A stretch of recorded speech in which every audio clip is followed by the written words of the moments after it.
We left Universal then to do movies of our own in which we owned the negative that we wrote and produced for CBS, which was, people don't know, one of the most lucrative ways of making money in Hollywood. And it was great because we had total artistic control. And we also made all the money. We were the studio. So that was quite a happy experience making those movies. But then Universal was always after us to come back and to consult. So we did.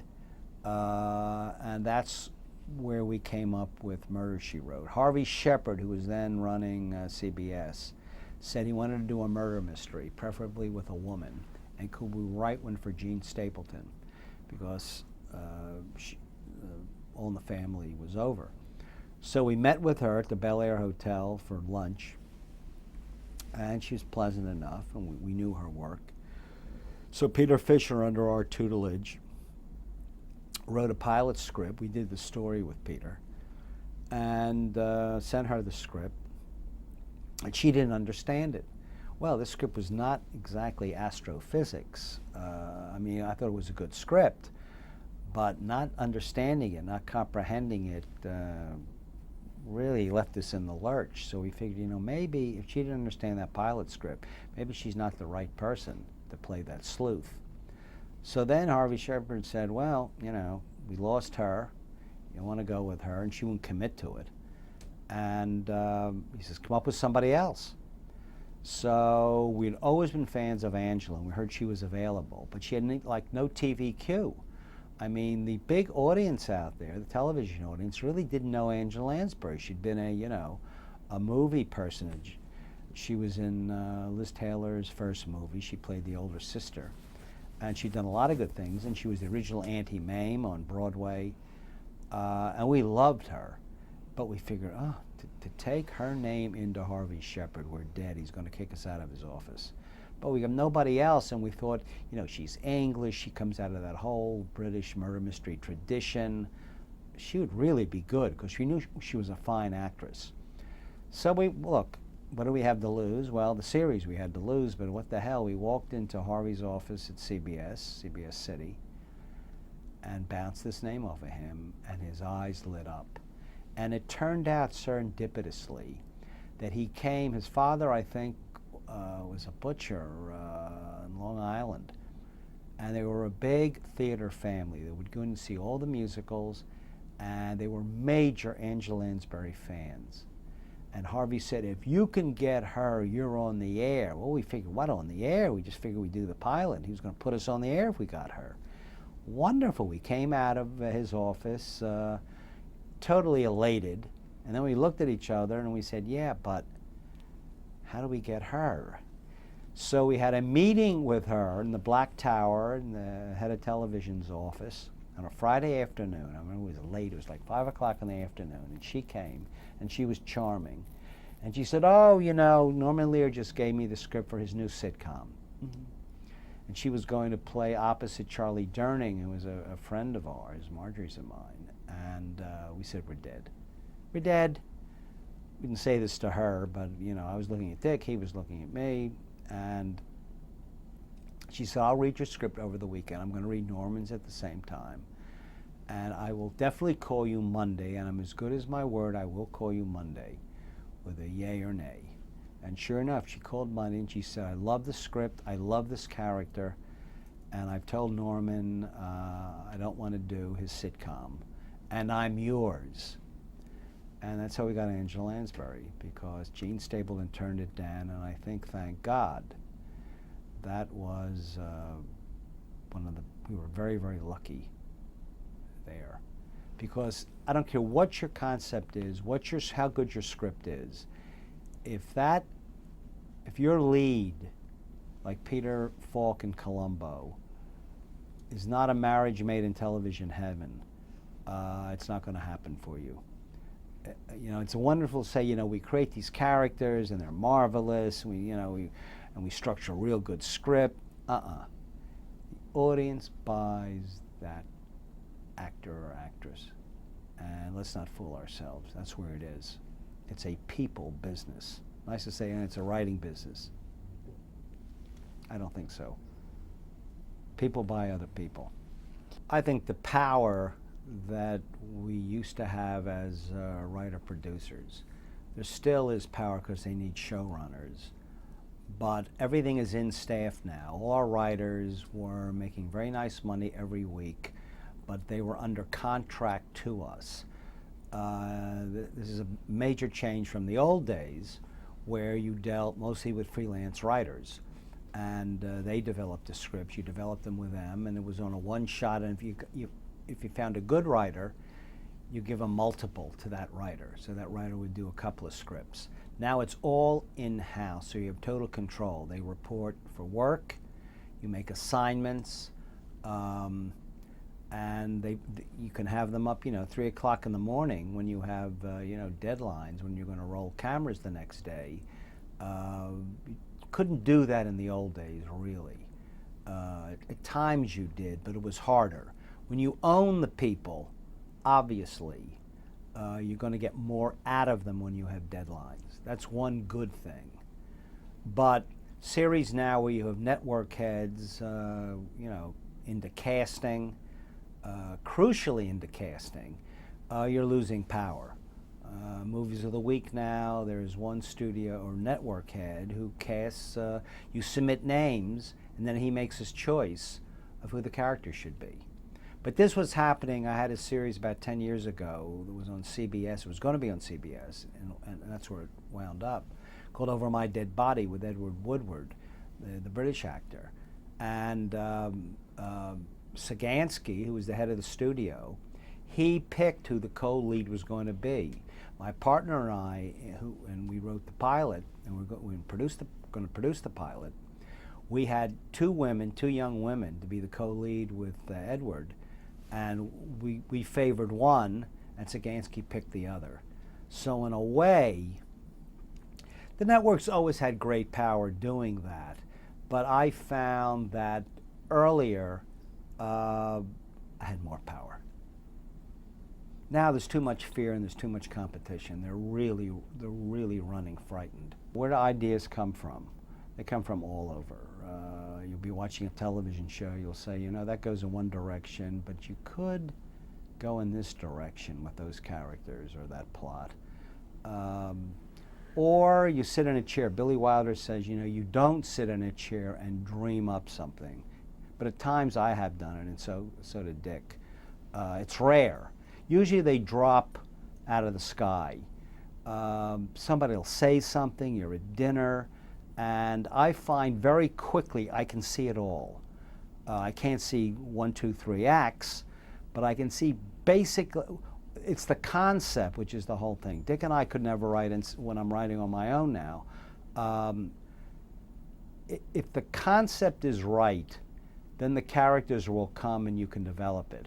We always found that we would spend much more time structuring the piece, getting to know the characters, working it out beginning and middle and end, telling the story, evolving the story, than we did in the actual writing.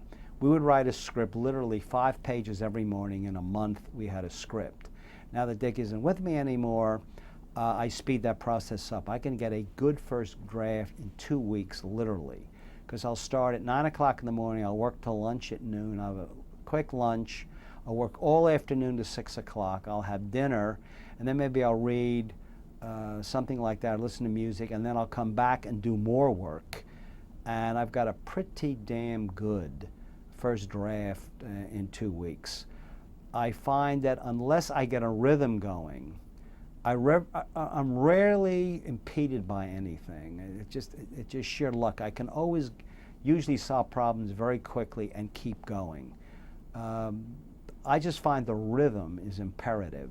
And once that rhythm is broken, and you're sitting staring at a blank, computer screen or a typewriter, I find this very damaging. I've never suffered from writer's block. I don't know what that is. I think when, many people try to define what it is and how you beat it, how you get past it, how do you pulverize the block and get moving. I think it has to do with other emotional problems in a writer's life. It just isn't strictly that one script doesn't go forward or that ideas don't come. I think other problems are impinging in your life that ties you up, that handcuffs you. And sometimes it might be, maybe substance abuse in many cases, alcohol, or maybe sleeping pills. I've rarely seen anybody get into that. It's like they isolate writing. Writing is over here and a writer's life is over here. Oh no, it's all intertwined. And sometimes, you've just got to stop writing. That's usually the diagnosis, is stop writing and then it will come. I maintain, and when I lecture at the cinema schools, or the film schools, to the writing classes, I tell them that it's harder to write a mystery than it is to write a straight drama, and it's hard for them to believe that.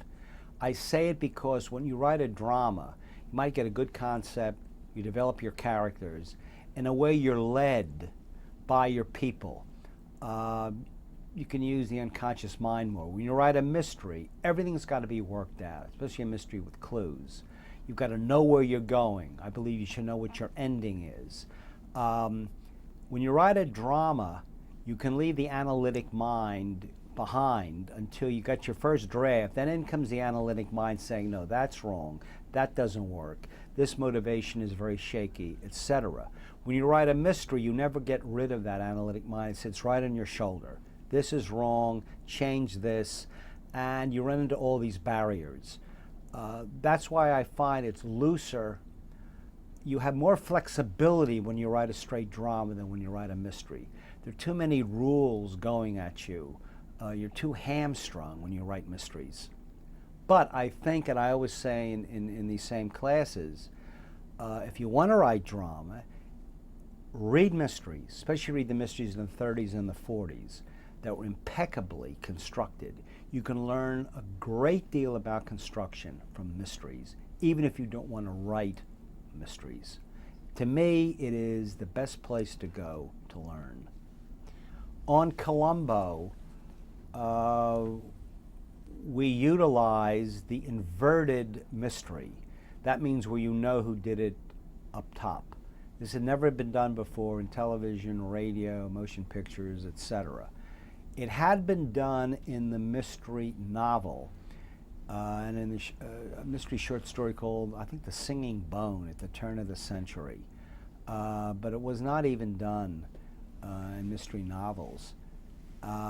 We thought this was unique and maybe very dangerous, that a network would not accept this.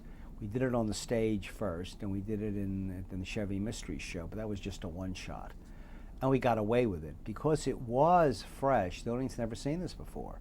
I mean, my God, the first 17 minutes of the show, you see the murderer planning the perfect murder, committing it. In comes the schlub in the raincoat with the dead cigar. You as a viewer, you have all the cards. He's got none of the cards. Now, what's he going to do? That's the fascination of this. He begins his dance with the murderer that takes you through the hour and a half or the 2 hours. How is he going to ferret out what's wrong with the original plan and then finally trap the murderer at the end? I still maintain the hardest show to write. We're still doing Columbo's, or they're still doing Columbo's. Peter Falk is now, he's taken over the show.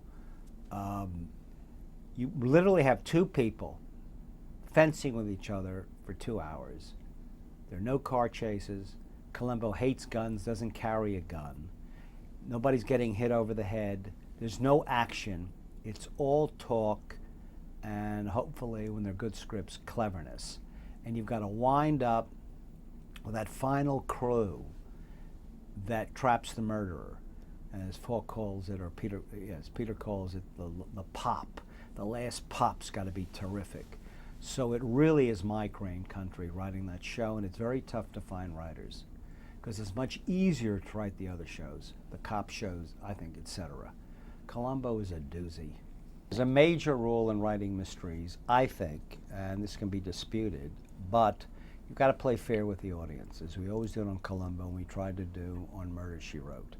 The clues have to be out there.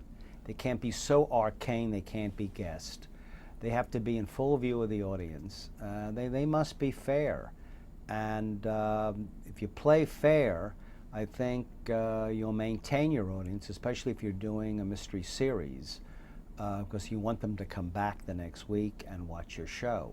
In one-shots, I think you should also play fair with the audience. The problem now is, because so few of the new writers know mysteries, that you get mysteries that are full of holes. I mean, it's Swiss cheese time. They don't play fair with the audience, and they're not really murder mysteries. If you notice now, there are very few murder mysteries on the air. There's one, the Dick Van Dyke Show, Diagnosis Homicide. It would seem now, with the lesser attention span of the audience, I'm not sure they want to follow too many clues. I mean, we had an amazing experience when I brought back Columbo 10 or 11 years ago. It had been on hiatus for 10 years. We did audience research. We had audience study groups. And we found out that the audience didn't know who the murderer was until Columbo entered the show. Now, wait a minute. The first 17, 18 minutes is the murderer plotting and carrying out what he thinks or she thinks is the perfect murder. So they don't know who that person is until Columbo comes on scene and begins this minuet with the murderer.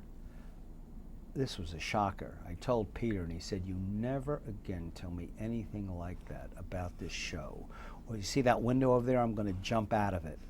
The only way I can explain this is because the audience knows the format now of Columbo, that they're all over with the Uzi, with the remote. They're all over swimming through the channels, knowing that for them the show really starts when this funny character Columbo emerges.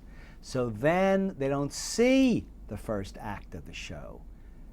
That's the only way to explain this, unless you have millions of people who are basically brain dead, whose brain cells are not operative. And it really, shocked Peter, because, you spend days, sometimes weeks, coming up with these clues and structuring a Columbo, and all that's for naught if they don't watch the first 18 minutes. I think if you're a good writer, a decent writer, you know how to deal, with period, and of course, times you've got to do research, which I don't particularly like. My late partner detested it. Going to the library, I don't much like it, but sometimes it has to be done. I prefer doing things that I know about. But at times you do have to do some research, especially writing novels. I just finished a novel about the blacklist, and I had to do research. Even though I had known, I'd lived through when it happened out here, and the dreadful House on American Activities was here, maligning and really destroying the careers of people who, most of them weren't communists. It's terrible, but I had to do the research to find out what really went on here in town, who the villains were, and there were plenty. I think if you're good construction, a lot of it is God-given. I think you can learn things. What I find with the new writers, working with them, they can be good at dialogue, they can come up with some good ideas.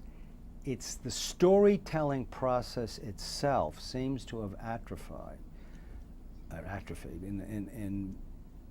in major ways. I find lacking now in a lot of television, and especially in feature motion pictures. They don't know how to tell stories. They don't know how to use characters to advance the plot. They don't know how to play, especially in doing mysteries. Surprises, forget. You just see just a plethora of cliches. You can see that they don't read, but they watch murder mysteries. It's like a picture that everyone loved. I thought it was just a mess, was The Usual Suspects. The screenwriter won the Oscar. Good for him, but explain to me the plot of that movie. It's impossible, yet people adore that picture. Then you ask them questions about it, they can't tell you, but they still like the picture. I think a mystery plot that is not logical, or even a drama, unless you're doing something that's very surreal, a drama with dream sequences, etc., it doesn't have to be that logical. But that's an important thing. I don't know what happened to the storytelling process, why it's so difficult now for a generation that grew up on television and theatrical motion pictures, but I think it's the reading, not reading, that does it. I think you find the framework of structure more indelibly printed in books, not imprints itself on would-be writers or writers that are trying to be successful. It's the same reason I find in motion picture music or even in the concert hall, melody is out. Everything is now rhythmic chord progressions. Like I just saw the movie Gladiator. It's a dreadful score, totally non-memorable. Then you look back at Ben-Hur, the Miklos Rozsa score there, full of melody, thematic material. What happened? It's the same thing with composers now. Where are the great melodies? You get them from John Williams, that's about it. All the others, it's like, it's all interchangeable. But I think it's part of the same thing. Storytelling, be it in music or be it in scripts. It's withered. I don't exactly know why. Dialogue that you hear in a movie or in a television show is not really real talk. Real talk itself, it can be boring, it can be very tedious, it cannot make sense, it can be off the wall, it can be illogical. So what you get is basically artificial. There's dialogue like you get like in the great screenplay that Mankiewicz wrote for All About Eve, where he has wonderful epigrammatic things like, who said the piano invented the concerto when he's putting down Margot in it. This is a very artificial dialogue. It's juicy. Wilder wrote that kind of dialogue. Look at Double Indemnity. This is also very artificial. When you get to like a television show like Law and Order, or a movie like mine, like The Execution of Private Slovik, this is much grayer dialogue. It's more documentarian kind of dialogue. It's the way, or it gives the impression this is the way people really talk. People don't talk with bon mots. People don't talk in wisecracks, except at the writer's table in the commissary. There's a grayness that you want of real speech. At other times, you do much more enriched dialogue. It's when you see, motion picture comedy, there's great lines, but there's less and less of these. I mean, you see movies now, comedies. There's not graceful dialogue. It's not the kind of dialogue you got from Wilder and Brackett or Wilder and Izzy Diamond, which was honed, which was genuinely funny. It's probably the prevalence of situation comedy, where the comedy comes out of the situation and not out of witty dialogue. So that's sort of been going too. Construction is mostly an unconscious thing, and I don't think we want to explore it too much, most writers, because it's something that really works on a subterranean level. And the more that you analyze it or bring it to the surface, in a way, it's like Hemingway, like he didn't want to discuss what he was working on. There's a robbery there. It kills freshness. But as an example, a script I just finished, which is a mafia thriller set in New York. It's a hitman going up in an office building late at night, where hardly anybody's in the building, following someone who's going to go into an office, he's just been let out of prison, and open a safe where he has $11 million either in money or bonds or gems or whatever. And his hitman is going up in an elevator, and he's going to go in, he's going to surprise this person, kill the person, and get whatever in the safe. And what's set up earlier is there's a heat wave. Now this is an old idea actually that I had in junior high school, that the power is knocked out. So the killer in the elevator is stuck between floors. He can't get up there to that office. Well, then it occurred to me, why doesn't the intended victim in the office open the safe, get the stuff, and go down the stairs? He's up on the 29th floor, but he could go down the stairs. Then it occurred to me, well, it's darkness up there too. It's an old safe, and he can't get the combination because there's no light. It's in an inner office, and there's no window. There's only windows out where the secretary's office is. So they're both trapped. Therefore, the viewer realizes that when the electricity comes on, he'll be able to open the safe and get what's in there. But also the elevator will be activated, and the contract murderer will be on his way up to murder the hero. That's just working things out in logic. Things hit you. A lot of it's very serendipitous. I mean, but you just sit there and you puzzle it out. Some people are better at it than others, obviously. But anybody can logically, work a story out, it would seem, if you have any kind of talent in that area. Concept is everything. Concept is everything. I have an idea now. The next one I'm going to write is about a woman psychic, in Miami who gets involved with the Cuban mafia. And she's asked, a man comes to her because his son's been kidnapped. And he wants her, through her abilities, to find out where that son is. And she realizes that this man is part of the Cuban mob. And if she tells him where the son is, the son has been kidnapped, not only will he go and rescue his son, but he'll kill the man who took the son. So by using her abilities, something terrible can happen. That's the idea that I started with.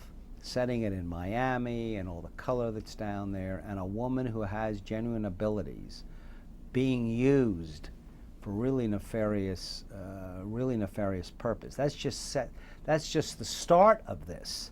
That's to get it off the ground, because you want to hook the audience very, very quickly. And it's good if you set up an ethical or moral dilemma right off the bat. But that's how these ideas come. That idea is going to be called Crack in a Crystal Ball, which is a title we used years ago for a Fugitive segment. But you can't copyright titles.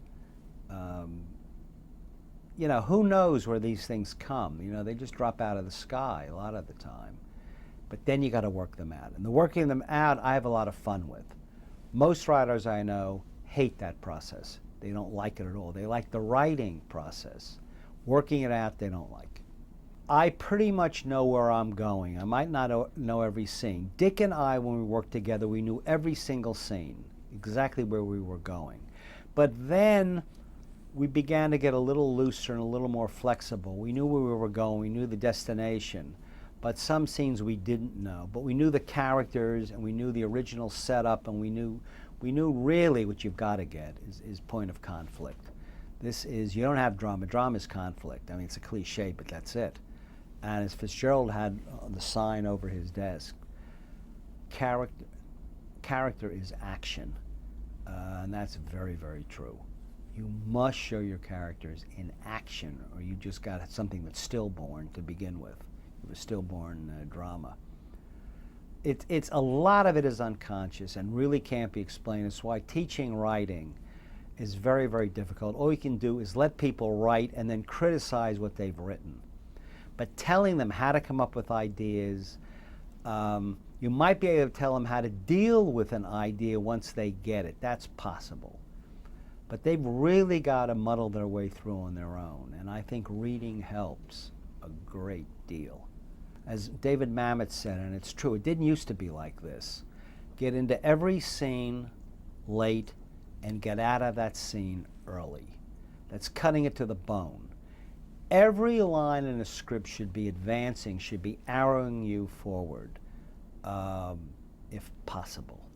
There are very few screenplays now where, like we did in the old days, where you could just stop and have some fun and then continue. that's gone. It's all red meat now. There are no sinews. It's all muscle. And we see that more and more. And part of this is the MTV generation. It's got to move.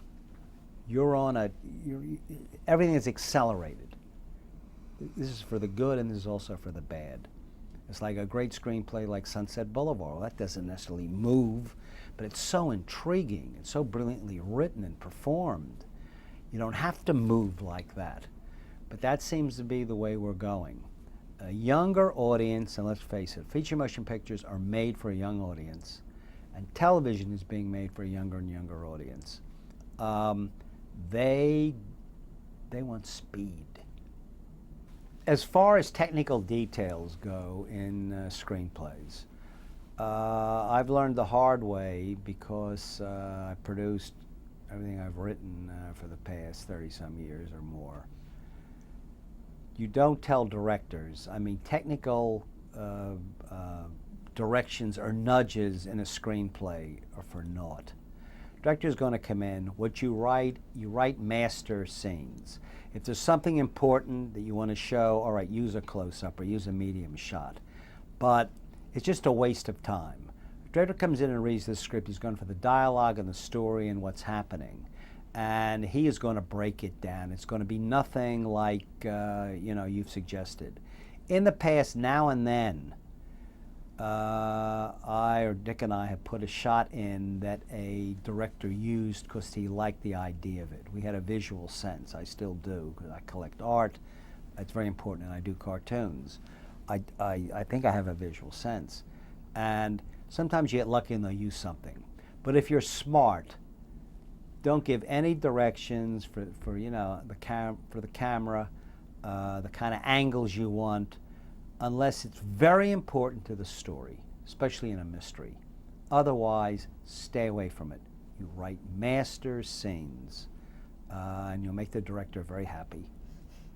In mysteries, characters obviously are not as important as the structure or the plot. Therefore, first things first, you've got to get a good necklace of scenes. I happen to believe, like William Goldman does, and I think a few other writers, structure is the most important thing in a motion picture or a television script. Now and then in certain television series, it's not. Characters are more important. But if you have a good succession of scenes that build, that have a good payoff, that hook the audience quickly, I find this to be the most important element, this skein of scenes. In writing a mystery, once you have a good concept, you know where you're going, and I think it's very important you know your ending, because you can paint yourself into a terrible corner if you don't. You get to the ending and you're at sea. This is devastating. So it's better to know. I begin to hear characters very early. If I'm doing a straight drama or if I'm doing a mystery, you'll get sort of the make on who they are, who the most important character is, unless you're writing an ensemble piece and you're slanting it one way or the other. So much of this is unconscious. It's something that I don't parse, I don't analyze, I really don't want to think about too much, as long as it's there when I need it, just like the dialogue. And a lot of it's attitude, which in a way can be superficial, but once you're in a scene, once you have the attitudes of the people that scene deals with, and the way they confront each other, very, very important. Look, we don't expect in movies or television writing to have the writing to have the kind of depth that you're going to get in a novel. It's much more surface. I mean, think of film itself. Look at the process. It's all surfaces. It's not like the novel where you can really get into people's minds. You can just nestle in there. You can't do that in movies. It's all from the outside, which means almost by definition, it has to be a lot more shallow than another art form, where you can really probe, less cutaneously. That doesn't mean that it's an inferior medium, and it doesn't require a great deal of skill. But I just don't think it has the kind of depth that you're going to get from a novel. I love the 1930s mystery writers, the 40s mystery writers, and some mystery writers now. I love the work of John Dixon Carr. He wrote over 100 novels. He was one of the most brilliant constructionists I ever read. I read all his books, as did my late partner Dick Levinson. Never met him, unfortunately. He was so clever. It was mind-boggling. Learned a lot from him. I learned from Ellery Queen and his books. He also wrote like John Dixon Carr. Carr sort of invented the locked room. Someone is murdered in a locked room, and the police come in, and everything has been locked from the inside. So how did the murderer murder the victim and leave and left everything locked? Carr did, I don't know, like 15 books solving, again, setting up his own problem, the locked room mysteries. He was the master of that. My favorite writers are not mystery writers, though. They're people like Graham Greene, Charles Dickens, Vladimir Nabokov is so brilliant, just his use of language. And here's a man who spoke Russian, although he learned English as a child. He came from a very aristocratic family with tutors, etc. Georges Simenon, the Belgian-French writer who's not that well known in this country. Simenon wrote over 600 books. He's best known for the Inspector Maigret novels that the British have done, the French have done, feature motion pictures. He wrote a series of detective novels with Inspector Maigret of the French Sûreté. But he also wrote some wonderful psychological novels that are quite brilliant. He's a man who only published first drafts. He never went back and polished, and he was a man who wrote a book in 3 days. Literally wrote a book in 3 days. He would feel a book coming on, like an infection or a disease, and he had to expel it from his system. It was amazing. Right now, I love Philip Roth. There's some wonderful writers now. I just read Saul Bellows' new book. One of my favorites is F. Scott Fitzgerald. I read The Great Gatsby every couple of years, and Tender is the Night, his second best book. Don't read Hemingway anymore. I think John O'Hara is a very underrated writer, wrote wonderful dialogue. There's a wonderful writer, James Gould Cousins, and I like all the classic writers, Jane Austen, Stendhal, the French, Proust. I think you immerse yourself in all these. I also collect art. Marjorie and I have a collection. Major museums are always loaning pictures from us. I started with the Mexicans. I find that I've collected art for a long time. This helps definitely in the look of the pictures that you make, what you tell the cinematographer. If you have that visual sense, it's very, very helpful. I think all these allied, I draw cartoons, and that helps too, spatial relationships. Never wanted to direct because I go just so far as spatial relationships, and then once I see all the film, I'm good at editorial work, working with the editors. But to design the picture, there's a blankness there. In staging of a scene, this is something I don't have. I think this is also God-given. You either have that spatial relation ability or you don't. And I don't have it, and Dick Levinson didn't have it, and we knew stay away from directing. We were asked many, many times to direct our own pictures. We didn't want to. But it's wonderful working in movies if you're interested in art and working with art directors and working with a director and working with a cinematographer. I think it improves the picture. And also working with composers, because I love music. These things are all important to bring. I think it enriches what you do.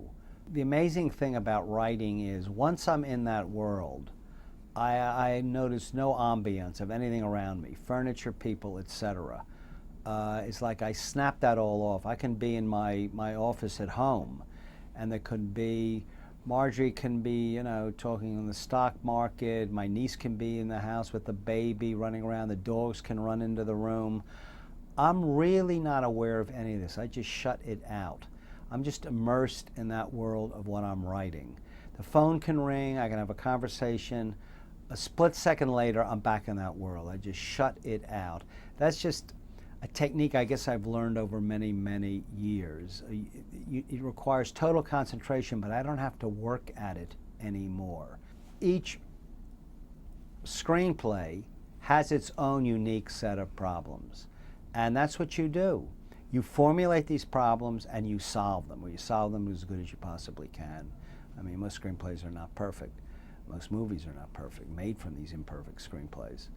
But that's one of the excitements about writing, is that you create your own dilemmas and you get out of them. You know, you become your own Houdini. And that's the way I think you got to look at it. And that's what's fascinating about it. Now, some things don't work. I mean, Dick and I had fragments of stories or concepts for years. They couldn't quite come together. We'd go back to them, we'd gnaw at them, didn't happen. And sometimes lightning strikes. I mean, again, I was talking about a concept I had in junior high school with the hired killer and the man at the safe, though in those days it wasn't even a man at the safe. And going back to that story, the man gets the stuff out of the safe when the lights go back on. It's now dawn, and he sees the killer at the door, so he goes out on the ledge. Now the picture takes a totally new turn. Now you've got a man on a ledge story in which the contract killer is really a cop who's paid by the mob. So now he's trying to talk the guy on the ledge in. The guy on the ledge got the satchel with all the stuff in it from the safe. And the guy on the ledge doesn't know the cop trying to talk him in is the man who wants to kill him. Now, I didn't see that until I had that hired killer coming down the hall. The man with the stuff from the safe, the hero, going to leave the office. I didn't know what was going to happen. Suddenly, he went out on the ledge. He couldn't get out through the door. There's no other way. But he doesn't know that that this guy's a cop, the hired killer. That is just one of those things that falls down out of the sky while you're trying to work this out. But you've got to start with something interesting that moves under its own momentum. And then you come into something nice like that works for you. I rarely, if ever, write a screenplay where I don't know where I'm going. Now, I know there's some very fine writers who have no problem with that. They'll start with some interesting people and an interesting situation. They don't have a clue where they're going. Raymond Chandler, I think, is one of the great detective novelists. Never knew where he was going. He threw whole books away. He got halfway through them and they didn't work. He had to throw them out. He was very bad at construction. Billy Wilder compared him to Agatha Christie. Now, Agatha Christie wrote paper-thin characters. She really couldn't write that well, but she was a master constructionist, a master. She's one of the greats, maybe the best. But as Wilder said, she didn't have the poetry. Chandler had the poetry, those wonderful lines, those similes. But Christie didn't need them. You didn't read Christie, you don't read Christie for those wonderful lines that you get from Raymond Chandler. His evocation of Los Angeles and what it is in the hot dusk. You don't go to Christie for those things. But they're both great detective writers. The main thing, though, is the screenplay. And that's the spine of everything, because if you look at all the artisans who work on a movie or a television show, they're all reactive artists. They're all handed material. The director, the art director, the prop man, the DP, the film composer is handed a finished movie. Only the writer starts with a blank screen or the blank piece of paper. That's where it all begins. He is not a reactive artist. This is a person who gets up in the morning and starts from scratch, which is why I love writing and I love writers, good writers, because they're out there alone, they're on the tightrope. After they've written it, then all these other technicians come in and do their job, which is why I still think the writer's the most important, followed by the director. and I hate the concept of possessory credit, unless the director also is the screenplay writer and nobody rewrote him from page one. Then fine, then I'm for the possessory credit. Otherwise, if he takes somebody else's screenplay and directs it, it ain't his picture. That's the best advice. Write. I meet so many people, oh, I've got a great story I want to tell, I got a great novel, you should hear my life. I say, fine. Don't tell me, go home and write it. That's the crust you've got to break through. There's so many people who think they can do it and they don't do it. Anything else you tell writers, I mean, that's just going to roll off their backs. If you can get them to the processor or the typewriter, or even in longhand, that's where you get them. That's when you start to become a writer. And as you write, you see your flaws, you see your strengths, but you got to keep at it. Number two, read. I go to young scriptwriters' homes, no daily newspaper, no books, no magazines. Everything they get off a screen. Big screen, computer screen, television screen. Then they start rechanneling everything they've seen before. And that's why the movies put us to sleep. And we see less and less movies. Gotta read. Those two things. Read and write. Also, reading will give you ideas. If you read some of the best minds around, you know, some of the electricity is going to rub off. It's going to ignite, you know, your neutrons. And that's inspiring.